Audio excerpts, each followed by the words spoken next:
Up arrive in the canyon, that's where I long to be, with my three good companions, just my rifle, pony and me. Microciné, épisode 245. Aujourd'hui, nous allons parler de plusieurs choses, en compagnie d'un écrivain féru de cinéma aussi, Didier Da Silva. Bonjour, comment allez-vous? Très bien, merci. Bon, nous allons parler de votre livre, celui qui a été écrit en 2020, si je ne me trompe pas, qui s'appelle Le Dormeur, qui a été édité chez Marest Éditeur, c'est celui-ci, voilà. Et d'ailleurs, j'en profite pour saluer Pierre-Julien Marest, sans qui cette émission n'aurait pas eu lieu.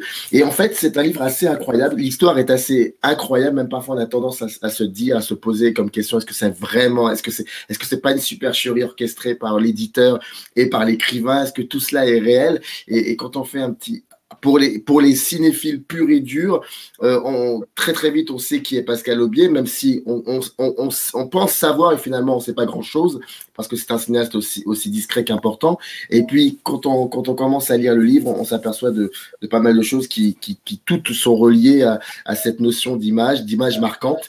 Et avant de commencer à entrer dans l'intériorité du livre, à discuter avec vous par rapport à tout cela, moi il y a une question que j'aurais voulu vous poser dès le départ, et qui a un lien certainement avec le livre, mais pas forcément avec l'histoire, mais qui a un lien plutôt avec votre enfance ou l'adolescence, je ne sais pas. Et comme je sais que vous êtes quelqu'un qui est passionné du cinéma, j'aurais voulu, et là c'est vraiment de la curiosité, hein, j'aurais voulu savoir si il y a comme ça, si vous aviez déjà une fois réfléchi à ce qu'aurait pu être votre première image marquante, et qui peut-être aujourd'hui a un lien avec ce que vous êtes devenu, le rapport que vous entretenez aux images, que cela soit à travers la littérature, comme par exemple ce livre-là, ou alors au cinéma, ou ça peut être une photographie, ça peut être je ne sais quoi. Est-ce qu'il y a une image comme ça marquante? Ah, c'est une bonne question. Alors, je sais pas si, enfin, spontanément, non, j'ai pas une image originelle, enfin, dont je pourrais te dire avec une certitude absolue. Voilà, c'est la première qui m'est marquée. Euh, non, enfin, me vient là pour le coup un film, un Disney que j'ai dû voir à sa sortie, qui est un peu particulier dans la production Disney, qui est c'est un film en prise de vue réelle qui s'appelle Le Trou Noir, Black Hole, début des années 80, et qui est un film assez sombre, voilà, enfin, assez effrayant, quoi. Et donc, ouais, enfin, je dirais que c'est un des premiers films qui m'a vraiment fait un effet comme ça, assez fort. Mais sinon, non, j'ai pas de scène originelle. Désolé. Alors, ce qui est marrant, c'est que je suis très surpris que ça soit un... Alors, c'est un Disney, et en même temps, c'est vrai que c'est un film, moi, je me souviens partiellement de ce film, parce que c'est vrai que c'est peut-être pas ce genre de film qu'on montrait aux enfants, mais j'ai de vagues souvenirs, et c'est troublant, effectivement. J'ai de vagues souvenirs, mais c'est troublant que ça soit un Walt Disney qui peut-être serait votre image marquante. Je m'attendais à autre chose, mais enfin, je m'attendais, non, mais c'est très bien en même temps, parce que c'est un faux Walt. Enfin, il y a quelque chose de très bigarré dans ce film, c'est vrai. C'est vrai. Oui, non, c'est curieux, c'est l'une des rares incursions dans la science-fiction, enfin, c'est une des premières, je crois, de Disney à l'époque. Et puis, c'est un film, ouais, qui est très sombre, avec un savant fou, enfin, c'est vaguement inspiré de 20 milieux sous les mers, enfin, voilà, la sauce spatiale, quoi. Là, c'est une bloc monumentale. Et oui, des visions infernales, enfin, comme ça, enfin, surtout la séquence finale, là, quand il rentre dans le trou noir et qui se sépare entre l'enfer et le paradis, grosso modo, et les visions de ce robot rouge au milieu des flammes. Ça, c'est une image qui m'avait beaucoup marqué, oui. Ouais, de l'ordre de la vision, quoi, comme ça. Ouais. Et après, bon, on pourrait faire des liens avec André Roublev. Ah bah oui, bah, alors ça, André Roublev, on va en parler très certainement. Mais je pense qu'on doit toujours parler d'André Roublev dans n'importe quelle conversation de cinéma. Écoutez, il y a quelques mois de cela, je reçois un colis dans lequel il y a un livre, celui-ci, il y a un petit mot où il est écrit et toi, qu'est-ce que tu faisais en 74? Bon, et le petit mot était signé Pierre Julien. Donc, j'avais entendu parler de ce livre, mais c'est lui qui a pris la peine de me l'envoyer pour me dire lis-le et tu me diras ce que tu en penses. Et donc, la question, qu'est-ce que je faisais en 74? Bah, moi, je faisais pas grand-chose vu que j'étais pas encore né. Ce sera 2 ans après. Et je commence à lire le livre. Et en fait, ce qui est assez incroyable, c'est que, en gros, vous tombez un jour sur un court-métrage qui a été attrapé en vol et uploadé sur YouTube, et vous tombez sur ce film. Et ce film est réalisé par Pascal Aubier, Le Dormeur. Est-ce que vous connaissiez à l'époque, quand vous découvrez ce film, l'existence de Pascal Aubier? Absolument pas. Non, je découvre tout en même temps. Tout en même temps. Et dans quelle occasion, dans quelles circonstances vous êtes tombé par hasard sur ce film? Au détour d'un lien sur Facebook, un ami qui avait posté voilà, le lien vers YouTube, et donc j'avais jamais entendu parler. Je crois qu'il parlait de plan séquence dans son post, donc comme j'ai une fascination pour cette forme, je suis allé voir tout de suite, quoi. Mmh. Et puis c'était un choc total. Et dans la foulée, juste après avoir vu le film, j'ai tapé le nom d'Aubier, Dormeur, ça va. Et je tombais, mais vraiment c'était dans l'heure qui a suivi, sur une interview qu'il avait donnée, je ne sais plus dans quelles circonstances, il y a une quinzaine d'années, où il revenait sur le Dormeur et où il raconte, justement, revenons à Andrei, il raconte l'histoire de sa dette à Tarkovsky, et puis cette scène que je raconte dans le livre où voilà, il lui dit c'est grâce à vous que je l'ai fait, parce que fait croire que c'était possible, et Tarkovsky lui dit mais non, c'est pas un plan séquence, et il lui prouve. Et déjà, je trouvais ça vraiment absolument merveilleux. Je dis, bon, voilà. Et bon, il évoquait un peu le tournage très succinctement, mais enfin, tout de suite, je me suis dit c'est une histoire incroyable, et tout de suite, j'ai vu qu'il y avait un potentiel romanesque, quoi. Enfin, qu'il fallait raconter cette histoire. Et vraiment, c'était une envie très forte tout de suite, quoi, en découvrant le film et puis les bribes de circonstancielles. Mais oui, c'était foudroyant, quoi. Est-ce que vous faites partie des spectateurs qui peut-être à un moment vous dites je ne peux pas. Vous savez, c'est la fameuse phrase je crois que c'était Godard ou Serge Danet non, je crois que c'est Godard qui disait nous sommes issus d'une génération qui a eu cette chance incroyable d'être là aux années 50, c'est-à-dire pratiquement au milieu de l'histoire du cinéma, et donc on a eu l'occasion et la possibilité de rattraper tout notre retard. Alors que celles et ceux qui sont nés dans les années 80 et 90, c'est très compliqué pour eux, et ce sera toujours compliqué pour eux parce que ils ne pourront pas se dire nous avons tout vu, et c'est un peu particulier. Mais est-ce que vous faites partie de ces spectateurs qui pourraient vous dire un jour ou l'autre, on peut toujours tomber sur des perles, sur des choses que personne n'a vues, que personne n'a voulu voir, que cela soit des gens comme Godard ou je ne sais quoi, alors que c'est vrai que Godard est très ami, enfin ils étaient très liés avec Aubier, ça en tout cas vous le dites en l'apprenant dans le livre, mais c'est en fait ce dont je parle, c'est cette sensation quand vous arrivez, vous tombez sur ce film et de se dire mais c'est incroyable qu'on peut encore aujourd'hui tomber sur des choses qui ont été faites il y a un certain temps, et le pire c'est que ces choses-là ont été oubliées. Oui, de toute façon, c'est le même phénomène touche tous les arts, je crois. Toujours c'est un océan à la petite cuillère, hein. Les productions culturelles, c'est tellement vaste. Donc non, forcément. On est condamné à faire des découvertes, hein, je crois. C'est une grande chance. Et puis en plus, oui, on y a une époque où beaucoup de choses sont disponibles. Et donc oui, toujours. Je me lève toujours tous les matins en espérant découvrir quelque chose, a priori. Bah oui, j'imagine. Alors je vais me permettre de lire le tout début du livre. Enfin, je vais pas tout lire, hein. Je vais faire comme ça pas une petite synthèse, mais quelques extraits pour qu'on comprenne un peu, pour que le spectateur et la spectatrice qui nous regardent voient un peu ce à quoi il ou elle aura affaire quand il ou elle se procurera le livre. En fait, vous commencez d'emblée par dire donc où est la fameuse question que Pierre Julien a paraphrasée. Où étiez-vous pendant l'été 74? Et vous dites presque 30 millions de Français sur pas tout à fait 70 pourraient répondre à cette question, et 45 ans après les faits qui vont nous occuper. Et plus loin, vous dites 9 millions de mes compatriotes, moins une petite trentaine d'entre eux, dont certains d'ailleurs n'étaient pas majeurs, n'ont pas réalisé le film Le Dormeur pendant l'été 74. Ils étaient pourtant juste à côté.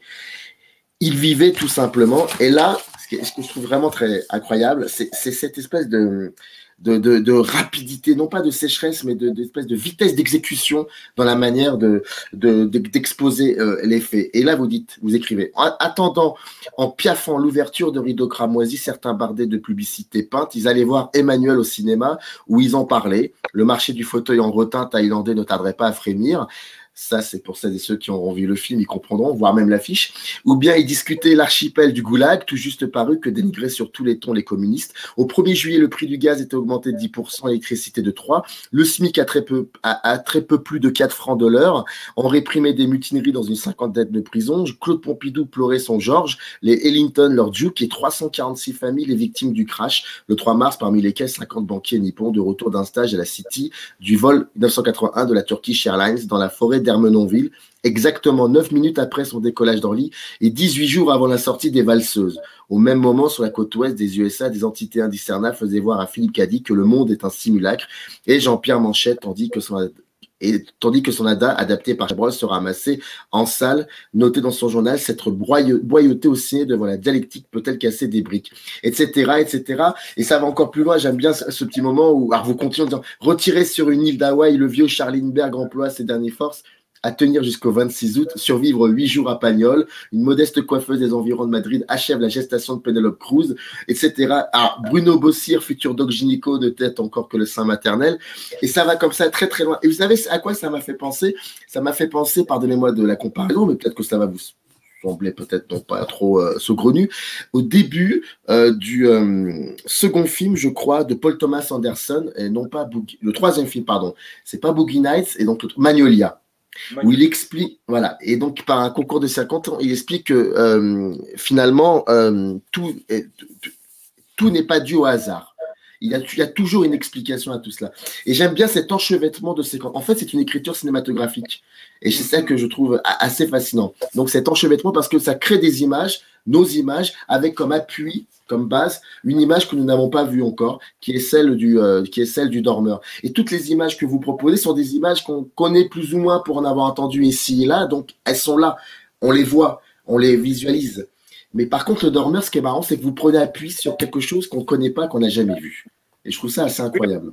C'est l'idée, enfin, d'ouvrir le livre par cette espèce de vue panoptique de l'année 74, comme ça, c'est un plan large, avant de resserrer sur le dormeur, parce que le chapitre immédiatement suivant, c'est une description du dormeur. Et ben, ce premier chapitre, il est en lien avec mes livres précédents. Enfin, j'ai beaucoup travaillé sur le hasard, les coïncidences, et puis la matière historique, comme ça. Donc, c'est une espèce de concentré de travaux précédents, et pour amener à autre chose, puisque le dormeur est un peu en rupture avec ce que j'avais fait jusqu'à présent, dans ce sens que pour la première fois, je cessais de travailler sur une matière historique morte, pour ainsi dire. Enfin, j'ai vraiment des documents, enfin, c'était le travail de bibliothèque. Et là, j'avais pour projet de mener un travail d'enquêteur, de rencontrer des témoins d'une histoire et de les faire parler. Voilà, donc ça, d'avoir une mémoire vive. Et est-ce que cette situation-là était pour vous un peu compliquée? Parce que quand vous parlez de matière historique morte, j'imagine ce sont les archives, enfin c'est tout ce qui est lié aux archives. Là c'est différent, vous êtes en face de quelqu'un. Déjà quand vous avez cherché des renseignements sur ce cinéaste, donc vous ne saviez pas s'il était encore vivant, vous pensez peut-être qu'il était même plus de ce monde? Oui, non, mais enfin, j'ai vite appris qu'il était encore parmi nous, et puis à partir de ce moment-là, j'ai eu de cesse d'obtenir un contact voilà, j'ai intrigué un petit peu pour avoir un mail, et il m'a répondu très vite. Et voilà. Un mois après la découverte du dormeur, j'étais dans son salon. Alors c'est qui? C'est qui Pascal Aubier? C'est un personnage incroyable. Donc voilà, né en 43, si mes souvenirs sont bons, et qui est jeté dans le cinéma à 20 ans, alors qu'il avait vaguement envie d'en faire, enfin comme ça, c'était plutôt, il se donnait un genre en disant qu'il voulait faire du cinéma. Et puis il rencontre par hasard dans la rue Barbara Schroeder, qui était très jeune producteur, parce que c'est le premier film qu'il produisait, le Paris vu par, film à sketch, réunissant tous les grands noms de la nouvelle vague.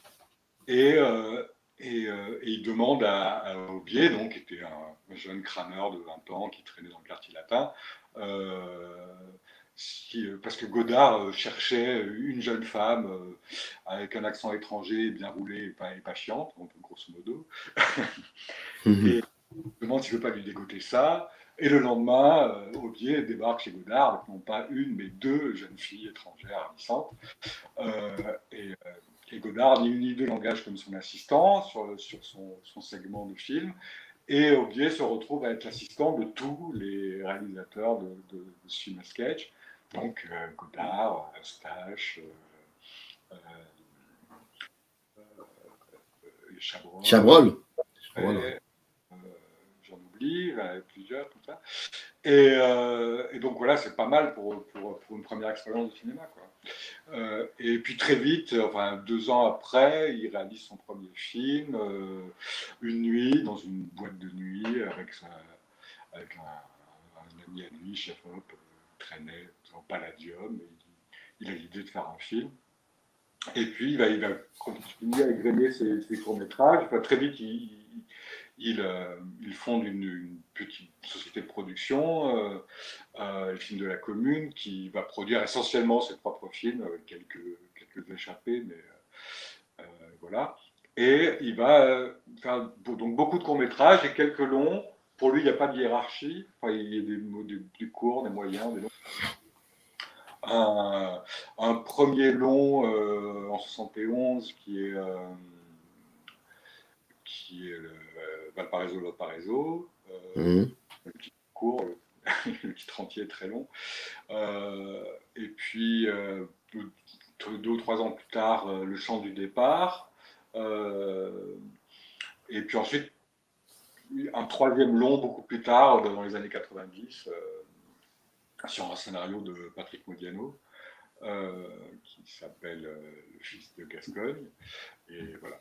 Et donc, il y a ces 3 longs, et puis donc une cinquantaine de courts-métrages. Et Le Dormeur, donc, c'est 74. C'est donc entre Valparaiso et Le Chant du départ. Et dans Le Chant du départ, il réutilisera cette Luma qui est au centre de l'aventure du Dormeur. Et on pensait, et vous dites d'ailleurs, vous expliquez dans le bouquin que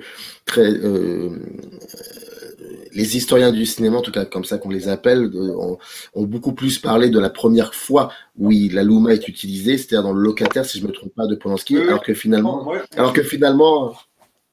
j'étais très intime avec ce que tu disais, parce que Le Locataire, c'est un film qui a beaucoup marqué mon adolescence. J'ai vu dizaines de fois et je connaissais bien l'histoire, et donc pour moi c'était me gravé dans le marbre. La première utilisation de la Luma, c'était la séquence de pré-générique du Locataire, de générique. Et donc je suis tombé de ma chaise en me découvrant que non, il y avait eu Le Dormeur avant, quoi. Et donc ça venait toucher quelque chose d'intime, enfin, parce que j'ai un rapport intime au Locataire. Et donc voilà, il y avait une autre histoire. Et effectivement, oui, j'ai compulsé des encyclopédies, tout ça, et je n'ai fait mention nulle part de ce précédent. Donc il y avait aussi dans le désir d'écrire ce livre la volonté de rétablir un tort, d'une certaine façon. Voilà. Mais comment vous pouvez expliquer cette position, cette espèce de figure un peu fantomatique qu'exerce ou qu'a exercé, je sais pas, Pascal Aubier au sein même de la conscience cinéphilique. Comment on peut l'expliquer, ça, qu'il y a parfois des gens qui à une certaine période étaient indispensables, voilà, mais vraiment indispensables, et qui à un moment ou à un autre a fait que ces gens-là se sont un petit peu évaporés, et il faudra un anonyme qui prenne prend un film comme ça, qui le met sur YouTube, et qu'une autre personne, que ça soit vous, enfin, comment on peut expliquer ça? Je pense parce que Pascal est un dandy d'une certaine façon, dandy rive gauche, mais Oui, parce qu'il a pas d'ambition, c'est pas un carriériste, tout ça, machin. Il a fait des films pour s'amuser essentiellement, voilà. Euh, et donc, il n'a jamais vraiment cherché voilà, à valoriser son travail. Voilà. Euh, je pense, hein, c'est une des explications. Et puis donc c'est un franc-tireur comme ça, dandy. Euh, et puis qui mène un travail vraiment très particulier aussi. Et puis en plus, ouais, le dormeur, au sein de son travail, s'il est très à part, euh, puisque c'est notablement un film sans humour, alors que l'humour est assez omniprésent dans ses autres films, enfin, où la cocasserie, une forme de surréalisme. Et alors, le dormeur, c'est vraiment une épure, c'est un film grave, et puis et ce que j'ai découvert très vite ouais, dans notre premier entretien, qui avait quelque chose de très intime qui se jouait là, quoi, autour de du deuil, de la disparition de son père. Euh, donc, euh, donc voilà, c'est un film à part dans une filmographie. Euh, voilà, c'est pas un cinéaste de tous les jours, qui n'est pas destiné à être populaire non plus, quoi. Même si c'est pas un cinéma intellectualisant. Au contraire, il est vraiment dans le faire. Hein. Voilà, il a une idée de film, comment la concrétiser. Mais ça passe vraiment, ouais, par des problèmes techniques, ça l'intéresse beaucoup. Dans les débuts des années 80, il a rencontré des gens du service de l'INA qui bricolaient dans des premiers trucages du visuel. Tout de suite, ça l'a passionné. Il a fait toute une série de films comme ça. Et voilà, c'est un cinéaste fantasque qui suit son bon plaisir, quoi. Et mais il a réalisé ce dormeur je pense que, enfin, il ne pouvait que surnager jusqu'à nous, quoi. C'est un film tellement incroyable qu'il suffisait que quelqu'un, voilà, en ait une copie. Et je pense que, enfin, voilà, des films comme ça sont destinés à être vus, même s'ils sont cachés, quoi. Ils ont une telle Et, force. et- et qu'est-ce que vous voyez, vous, la première fois que vous vous trouvez en face de ce film qui dure à peu près 8 minutes? 8 minutes 30, oui, plus une minute de générique. Bah, je vois beaucoup de choses. Je vois déjà un tour de force technique ahurissant. Enfin, tout de suite, Hmm. bon, comment ils ont fait ça. Bon, assez vite, j'ai compris. J'ai eu des éléments pour comprendre le mystère du truc. Mais voilà, c'est un film d'une grâce folle. Euh, et aussi, non pas une adaptation, comme Pascal insiste, et c'est très juste, c'est une traduction poème fameux aussi, et qui aussi était vraiment partie de ma chair, comme je dis dans le livre, c'est un des deux poèmes que j'ai appris par cœur À quand l'école. j'étais au collège, et voilà, je n'ai jamais oublié, mais comme plusieurs générations, je crois. Et le drummer du Val, c'est quelque chose comme ça qui fait vraiment partie de notre identité culturelle. Euh, et, euh, donc il y avait ça, ce rapport à la littérature aussi, enfin, la poésie qui m'intéressait. Et puis, euh, et puis ouais, c'est de l'abstraction de ce film. En même temps, c'est très charnel.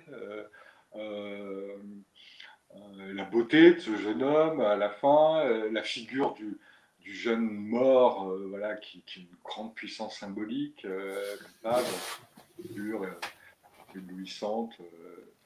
Euh, donc c'est une image très forte, quoi. Une trajectoire très forte, quoi. Et, et puis oui, la beauté du plan, tout simplement, quoi. Le léger tremblé de l'image, voilà, qui est extrêmement émouvant, quoi. Et puis, il y a quelque chose aussi dont vous précisez très bien dans le bouquin et qu'il faut quand même contextualiser, on est en 74, et donc et qui peut d'ailleurs avoir aussi peut-être une petite résonance comme ça avec ce que nous vivons aujourd'hui, la société politique, par rapport à la tolérance, par rapport à l'autre. C'est le fait que l'acteur, enfin l'acteur qui joue le rôle de ce soldat mort dans ce petit court-métrage, et si je me trompe pas, je crois c'est un ouvrier algérien, ou en tout cas un ouvrier maghrébin, si je me trompe pas. Et vous insistez beaucoup sur le fait que dans cette région de France, avant que ces gens soient français, algériens, polonais ou portugais ou je ne sais quoi, ils sont d'abord des êtres humains et surtout ils sont pauvres et des ouvriers. Et ça, je trouve que c'était... Vous n'insistez pas trop là-dessus, mais en tout cas, on comprend très vite la position de ce cinéaste dans cette France qui n'est, maintenant on le sait, qui n'est pas forcément une France très progressiste, et surtout votre position par rapport à ce film-là, ce qui vous a aussi intéressé. Mais vous le faites de manière très subtile, non pas trop assommant, je trouve, et c'est ça qui est assez qui est très fort. Il y a tout un sous-texte politique, ouais, mais moi, j'ai pas voulu insister là-dessus, mais c'est par contre que je suis très présent. Mais déjà, parce que Pascal, lui, il était compagnon de route du communisme, on va dire, que c'est l'expression consacrée. Et ça aussi, ça faisait écho à ma propre biographie, puisque je suis d'une famille de communistes. Bon, moi-même, j'ai une certaine distance avec ça, mais c'est un attachement comme ça, ouais, familial. Qui est aussi curieux que ça peut paraître de lire comme ça. Mais donc oui, toute cette dimension-là, elle est présente, et il ne me semblait pas nécessaire d'appuyer, enfin voilà, les éléments sont là. Donc, pour le dire vite, oui, donc Pascal Aubier va tourner le dormeur donc, dans un plateau en montagne au-dessus de la Grande Combe, un ancien bassin minier, et donc pas loin de là où il va tourner, il y a une communauté de mineurs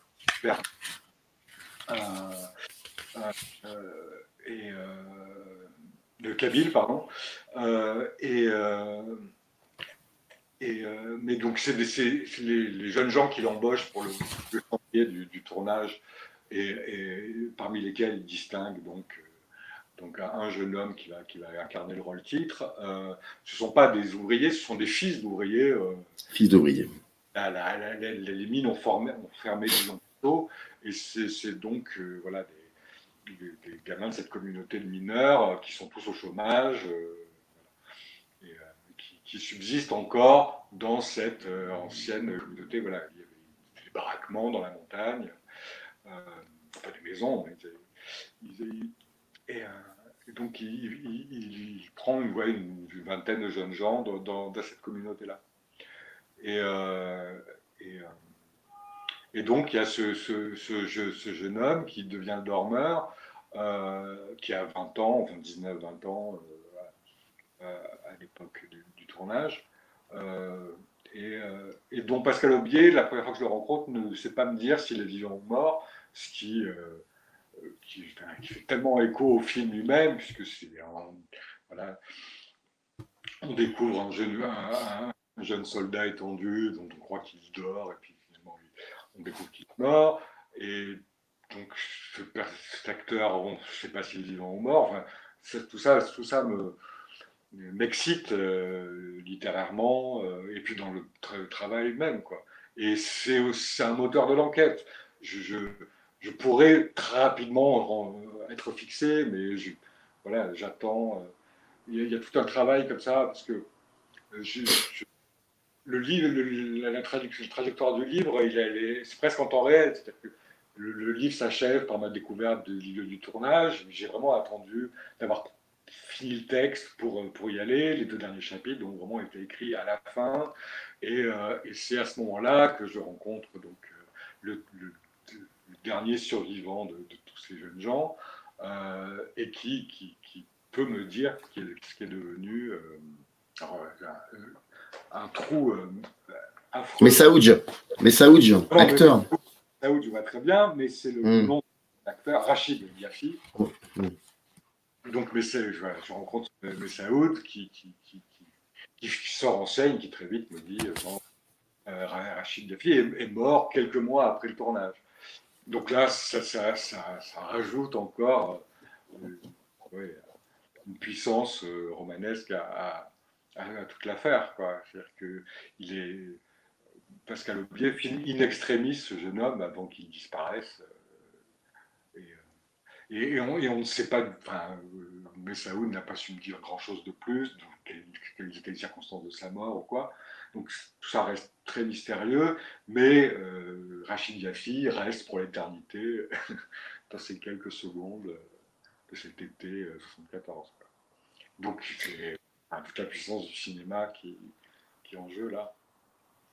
Alors, ce que j'avais omis de dire et qui est très important, c'est que quand le livre a été publié, si je me trompe pas, il y a eu aussi de la part de l'éditeur un DVD qui était en plus du livre qui regroupait les films de voilà. De luxe, voilà, rigide, avec. Alors, vous savez ce qu'on va faire? Je vais voilà faire ça comme ça, on vous voit en gros plan. Donc ah bah voilà, effectivement, avec le DVD. À la fin. Le DVD qui regroupe donc Le Dormeur lui-même, un deuxième film qui a été tourné le surlendemain du Dormeur, dans la foulée, parce que ce qu'on n'a pas dit, quand même, c'est important. Donc, le Dormeur, donc c'est un long plan séquence dans un petit bal qui pousse de rayon comme dans le poème. Donc, dans un site qui se trouve à 1300 mètres d'altitude à peu près. Et, et pour réaliser ce plan séquence, il combine donc la Luma, qui vient d'être inventée, et c'est le premier emploi artistique, on va dire, et un travelling de 500 mètres qui était construit à la sueur donc de ces jeunes gens kabyles, avec des rails de chemin de fer très lourds, de 2 à 300 kilos un rail. Et donc, 500 mètres de travelling, c'est 1000 km 1 km de rail. Et, et donc, il combine le Luma et le travelling. Et donc, c'est un chantier qui prend 2 mois et qui forcément ne doit pas être vu dans le dormeur. Tout le propos, c'est pas un bout de rail qui apparaisse à l'image. Et donc, il trouvait ça quand même dommage qu'on n'en sache rien, parce que c'était une très belle installation, ce parcours de chemin de fer qui ne va nulle part dans une vallée. Et il a l'idée d'un deuxième film qui montrerait l'envers du décor et, dans lequel il embauche l'assistant du directeur de la photo pour être l'héroïne donc, de ce film qui s'appelle La Champignon et qui a le contre-pied du dormeur, puisque le dormeur, donc la caméra est invisible, enfin voilà, c'est supposément être l'œil de Dieu ou d'un oiseau, mais en tout cas pas un œil incarné. Et dans La Champignon, c'est un voyeur, la caméra est un personnage, et qui traque donc cette jeune femme à travers tout le plateau et tout le décor, qui permet de voir le travelling. Et donc c'est une femme en mouvement, en opposition à un homme immobile. Enfin, c'est vraiment un contre-pied total, et c'est assez... la plus situable dans l'époque, puisqu'il y a une dimension érotique assez forte. Elisabeth Prouveau est très belle, et puis on voit bien sa anatomie dans le film. Et donc, donc sur ce CD, il y a Le Dormeur, la Champignon, et une espèce de making-of qui a été réalisé 2 ou 3 ans après par Pascal, à partir des prises de vue qu'avait faites la petite amie du chef-op, de passage dans le coin, et qui a filmé la construction du travelling, voilà, enfin, tous ces travaux pharaoniques. Et donc il y a un petit film de 25 minutes qui s'appelle Puzzle, et qui nous plonge vraiment dans l'époque. Voilà, ils sont tous magnifiques, ils sont tous en pâte def, et avec une énergie de colonie de vacances, tout à fait. On a envie d'être avec eux tout de suite. Quoi. On l'est un peu en lisant le livre que je rappelle, d'ailleurs, Le Dormeur, qui est édité chez Marest. Dans le descriptif de cette vidéo, vous trouverez tous les liens qui permettent, bien évidemment, de vous procurer l'édition de luxe ou la simple édition. Dernière question. Très souvent, quand on découvre des documentaires, où on dit souvent est-ce que le film a été montré là où le film a été tourné ou aux personnes qui jouent dans le film. Est-ce que vous, ce livre est-ce qu'il a été lu finalement par Pascal Aubier? Ah, bien sûr, il a été lu par Pascal Aubier, lu par Elisabeth Trouveau, par Messaoud et Diody, qui je suis régulièrement en contact. Enfin, il m'appelle à peu près tous les 2 mois pour reprendre des nouvelles. Un gars absolument charmant. Non, bien sûr, il a été lu. Et Pascal était très touché par le livre. Et même, surtout, il y a quelques mois, il m'a dit que le livre a été une assez bonne presse, il y a eu plusieurs articles. Et puis forcément qu'il parlait du livre, mais aussi de Pascal, qui dit qu'il fallait redécouvrir cette filmographie, tout ça. Et ça lui a donné un coup de fouet, et il m'a dit que tout ça lui avait donné envie de se remettre au cinéma. Alors, pour moi, voilà, redonner la niaque à Pascal Aubier, c'est pas mal comme aboutissement de l'entreprise. Je pense que c'est pas mal, effectivement. Bon, Le Dormeur, c'était Didier Da Silva. Le livre est édité chez Marest depuis 2020. Merci, en tout cas. Ça n'a pas été facile pour qu'on puisse avoir ce dialogue, mais en tout cas, on y est arrivé et c'est le plus important. En tout cas, je vous en suis reconnaissant. Merci beaucoup, c'était un plaisir. Et bien sûr que dans le descriptif de la vidéo, vous aurez le lien qui renvoie, bien évidemment, au court-métrage de Pascal Aubier, Le Dormeur, ce qui est juste très logique sur ce principe-là. Je vous souhaite une agréable journée. Merci beaucoup. Merci, vous aussi. Générique. Up arrive in the canyon, that's where I long to be, with my 3 good companions. Just my rifle, pony.